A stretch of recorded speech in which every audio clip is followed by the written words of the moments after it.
Hello now and welcome to Game 2 in the series between Focus and Th000. Game 2 taking place here on Turtle Rock. And Game 1 was a game that I wasn't quite expecting. I rather thought that Th000 would have used the mercenary camps in order and set up an expansion and play a much longer game, hoping that with enough mercenaries and enough casters in the late game, he would be able to dominate. Instead, Th000 went for a very fast tech, went to tier 2 without ever getting an arcane vault, surprisingly, and then went for that Beastmaster Archmage level 2, level 1 push. That Beastmaster with Quill Beast, the water elementals of the Archmage, able to take down burrows quickly, and then also taking down burrows as they were being built, delaying the Shadow Hunter.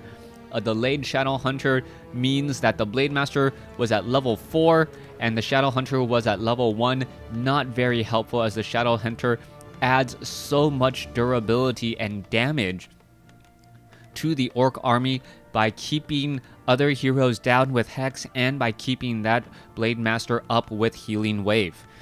We'll see what's going to be happening here in Game 2 now, as we do see the Militia now making a quick scout out across the map. Militia going to be scouting out here, and it looks like he'll be able to find his opponent rather quickly. It does look to be another Blade Master versus an Archmage matchup, and I am starting to wonder if Th000 perhaps delayed his Altar of Kings in the previous game just so he could get a little bit more lumber and tech to tier 2 that much faster. If that was the case, hats off, as we now see Th000 is doing a little bit of scouting here. Has he found his opponent? I can't really tell. There's no way to see what his vision actually was unless you were paying so close attention. Archmage, Militia now creeping out. This orange creep camp here gonna be rather easy, and should perhaps follow it up with another orange creep camp if he feels up to it. Water Elemental and Militia now finishing off the Forest Trolls here. Always important to try to shave off seconds anytime you can. Blade Master, however, going after the Ogre Magi.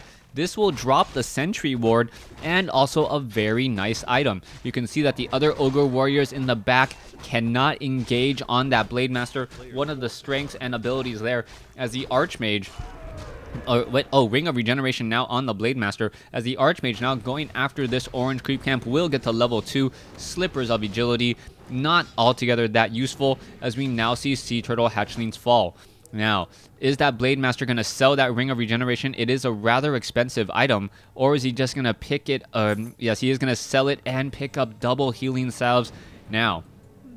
So, coming back around, the Archmage sitting at level 2 already. And is he? Yes, he is repeating what we saw in Game 1, which was the very fast tech to tier 2. And it looks like it is going to be the Beastmaster strategy. This is the strategy that I would have expected on Turtle Rock instead. And this is perhaps a strategy that Focus is a little bit more accustomed to defending on Turtle Rock than on Echo Isle. We'll see if Focus will be able to step up or not be blindsided here. We're going to see the Ogre Magi get taken down here in just a second. You simply wait for it. There it goes. Ogre Magi taking a lot of damage. It is pretty much 3-on-1 on this Ogre Magi Blade Master with so much damage potential, able to take it down. Level 3 or level 2 now on the Blade Master, as it picks up another Ring of Regeneration. One of those items that I find very useful, as the Blade Master is essentially constantly always healing up about 3 to 5 seconds or 3 to 5 hit points a second with a Ring of Regeneration. Archmage now wandering back around, and we're going to see that Archmage now continue to creep out, perhaps going after this giant sea turtle camp. And if it can come to the party already at level 3, this is potentially huge. You can see Militia were brought over to clear out that particular creep camp, and now the Archmage is already at level 3. And what is he going to purchase? Dust of Appearance, most likely, and also Boots of Speed, as the Blade Master sitting at level 2, holding on to that Ring of Regeneration just a little while longer. Alright, what did the Archmage shop up? He did pick up those Boots of Speed. He did buy Dust of Appearance, selling those Slippers of Agility. No surprise there, as the Tavern should be hiring up a Beastmaster in just a moment. Now, this time around, we are not waiting for the Arcane Sanctum, not at all. Archmage now coming over. Blademaster is nearby, and he is keeping track of all of this. Beastmaster should get picked up along the way. You can see the units are simply going to run by this tavern here in just a second as the Archmage and so many other units are fighting, but Focus fighting his opponent in midfield. There's a Fire Lord now being chosen, and lava spawns being added instead. This is quite a bit of difference. The lava spawns will actually place down even more pressure, especially if they can actually split. If they can go after those grunts, after those other units, and start splitting, that is an absolute nightmare for opponents, as you are dealing with plenty of units. Instead, the Pit Lord now being picked up already. So the Pit Lord, what ability are we going to see from the Pit Lord?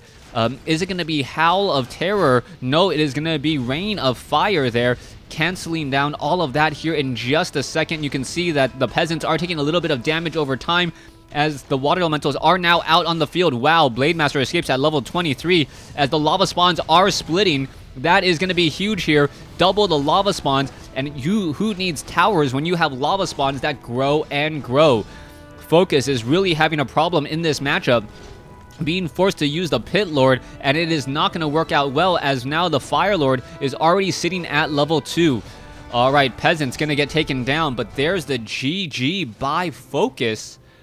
And game 2, a complete turnaround as Th000 completely dominates Focus in under 7 minutes.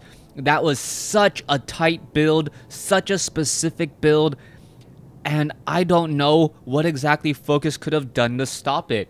Th000 did everything right in that matchup, and that build was perhaps one of the most finely tuned builds I've seen in quite some time in WarCraft 3.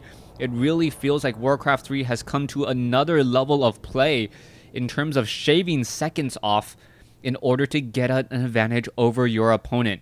Thanks for watching. Thanks for listening. Hope you guys enjoyed Game 2. Please stay tuned for Game 3.